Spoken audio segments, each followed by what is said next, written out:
Salve, salve galera amada! Bem-vindos a mais uma aula de história e hoje nós vamos falar sobre a Era Napoleônica. Quem foi Napoleão? Napoleão Bonaparte nasceu em Córcega em 1769 e logo se tornou um militar no exército francês. E ele galgou uma carreira política muito rápida, foi meteórica a carreira política dele, porque o cara era muito inteligente, muito safo, sabe, bom estrategista. Então logo aos 19 anos ele chegou ao posto de tenente e aos 27 anos ele já era general. E aí ele começou a ganhar fama, né, junto ao exército, junto à população, por causa dos seus grandes feitos, ok? Bom, ele incentivava, porque ele era um estrategista político e militar, né, ele tanto lutava bem, quanto falava bem também, incentivava as suas tropas, ou seja, ele tinha um dom, essa que é a verdade, certo? Bom, durante a Revolução Francesa, havia aí uma treta, uma briga entre jacobinos, burguesia e monarquistas, né? Lembre-se que a Revolução Francesa ela passa por um período aí bem conturbado, chamado terror jacobino e tal, e aí havia todo um processo aí dentro da França de descontentamento com quem estava no poder. Um pessoal queria uma coisa, outro pessoal queria outra, e nesse momento Napoleão Bonaparte estava aí com uma visibilidade muito boa junto à população. E aí eles o acolhem, eles o aclamam, eles acabam incentivando, digamos assim, Napoleão a se meter nessa seara política e acabar se tornando um líder político. E isso acontece no dia 18, no chamado golpe de 18 de Brumário, 18 de Brumário, que na verdade é um calendário criado para a Revolução Francesa, né, que ele diverge um pouquinho do calendário normal, que a gente tem costume de usar. Ele acabou não indo para frente, não se configurou como um calendário de fato, mas ele existiu. E então o dia 18 de Brumário, que era o mês das brumas, né, representa na verdade o dia 10 de novembro. Então dia 10 de novembro de 1799, Napoleão dá esse golpe aí com a ajuda da burguesia e assume o poder. Esse primeiro governo de Napoleão é chamado de consulado, durante 1799 até 1804.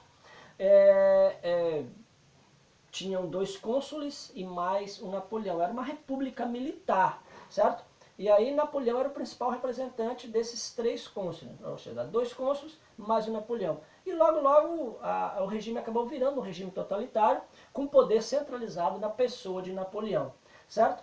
E aí Napoleão começa a usar, nesse primeiro momento aí, de violência policial, né, de censura à imprensa, começou a perseguir seus opositores e tal, e colocou em xeque então os ideais da Revolução Francesa, que era, né, igualdade, fraternidade e liberdade, ou seja, liberté, égalité, fraternité, que era esses 3, né, ou seja, o lema da Revolução Francesa.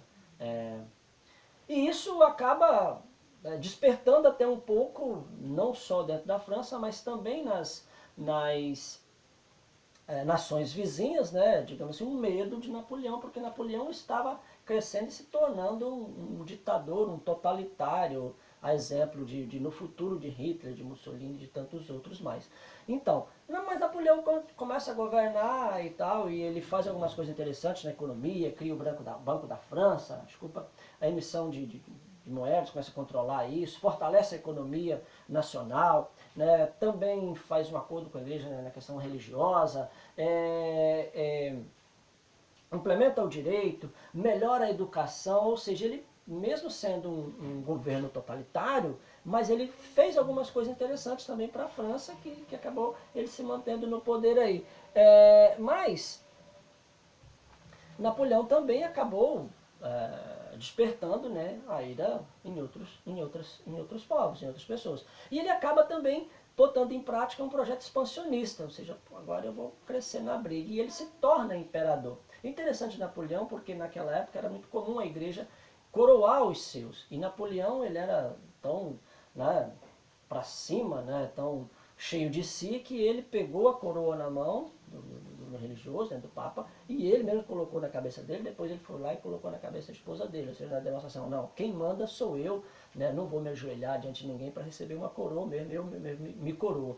Então Napoleão, ele tinha essa mania de grandeza, embora ele fosse bem pequeno, né, mas era um cara na época, e ele então implementa uma empreitada, né, de expansão e começa a conquistar os países vizinhos ali. Parte da França começa a conquistar os países vizinhos. Inclusive ele vai fazer uma ação, né, de invadir a Espanha e Portugal, que vai ter um impacto direto nessas colônias aqui da América. Né? Porque Dom João vem para o Brasil, foge de Portugal com essa invasão, com essa possibilidade de invasão de Napoleão, e também a Espanha, que passa por um período aí governado pela França, né, pela França napoleônica, e isso abre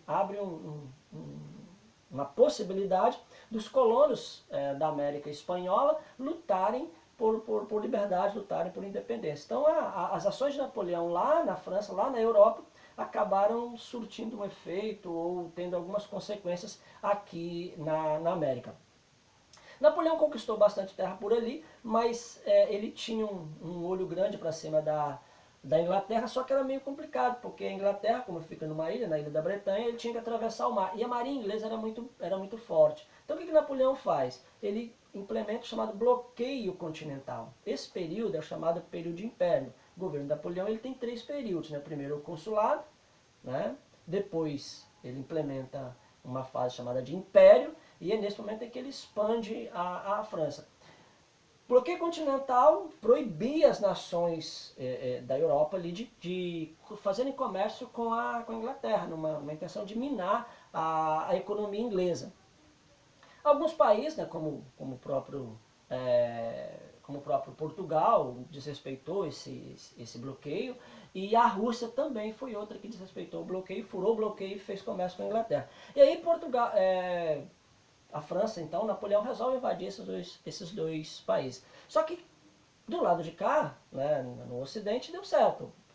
Portugal, Espanha, tudo bem. Mas quando ele foi tentar invadir a Rússia, aí ele deu com os burros na água, porque a Rússia sempre foi muito forte e tal, e ele acabou não conseguindo aí sobrepujar a Rússia. E aí ele volta. Por quê? Porque dentro da própria França estava havendo aí alguma revolta, né? Porque o pessoal já estava meio chateado com a maneira dele governar, principalmente a elite, e também os monarquistas, né? E ele acaba voltando, retornando. Só que quando ele retorna, ele é derrotado, porque a galera se junta ali, alguns países se juntam sob o comando da Inglaterra, e eles derrotam Napoleão, então. Derrotam Napoleão e fazem, né, ou seja, uma reunião que foi conhecida como Congresso de Viena, e lá eles definem os rumos da França e definem, então, o destino de Napoleão, enviando ele para a ilha de Elba como prisioneiro, né, ou uma reclusão, digamos assim.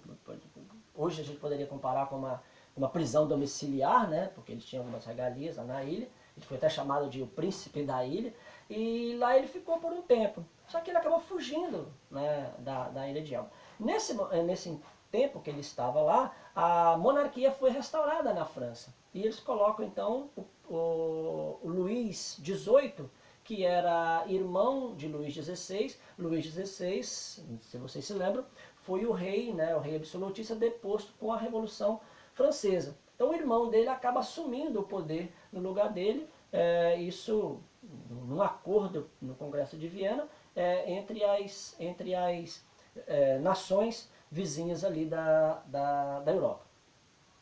Napoleão volta, Napoleão foge dessa ilha e volta. Quando ele chega à França novamente, ele é recebido por um grupo de soldados que foi enviado, tá? Umas tropas foram enviadas para prendê-lo. Só que eles estavam bem desgostosos com essa monarquia, porque a França tinha experimentado o gostinho de ser uma república, e então não queriam mais voltar para a mão de um monarca, para voltar para a mão de um rei. Então viram em Napoleão a possibilidade de destronar o rei e voltar a ser uma república, né? Mesmo que Napoleão tivesse desgostado de um bocado de gente, mas ainda assim ele tinha feito uma porção de coisas legais.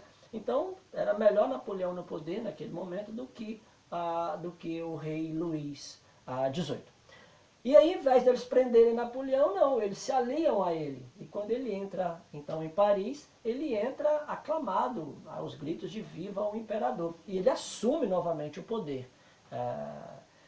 Novamente, as nações europeias vizinhas, né, se reúnem, montam ali um grande exército para lutar contra Napoleão novamente. Esse período aí durou um pouco mais de 3 meses. Por isso esse último período de Napoleão é chamado de o governo dos 100 dias. E aí, na chamada Batalha de Waterloo, uma batalha famosa, Napoleão é derrotado por esse grupo, né, por esse grupamento de nações, e dessa vez ele é exilado, ele é preso numa ilha chamada de Ilha de Santa Helena.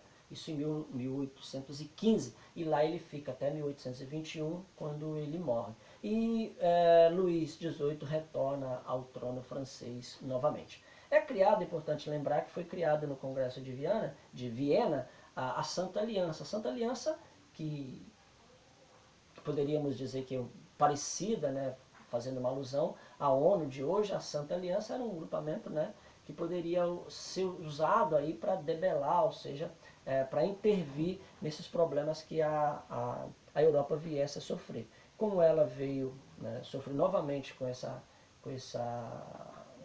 chegada de Napoleão, ou seja, com essa subida de Napoleão ao poder, com essa tomada de poder por Napoleão, as nações europeias viram na necessidade de convocar essa Santa Aliança para poder combater Napoleão, e o fizeram e conseguiram sobrepujá-lo, e dessa vez, de uma vez por todas, ele foi enviado para uma outra ilha, não para a ilha de Elba, que ficava no Mediterrâneo, então era mais fácil de fugir, foi levado para uma outra ilha de Santa Helena, e segundo consta, a título de informação, a prisão de Santa Helena era vigiada, na ilha era vigiada por 2 barcos, né, que ficavam ao tempo todo girando em torno da ilha para vigiá-lo, para ele nunca mais poder fugir de lá. E isso acontece realmente, ele fica lá até morrer em 1821.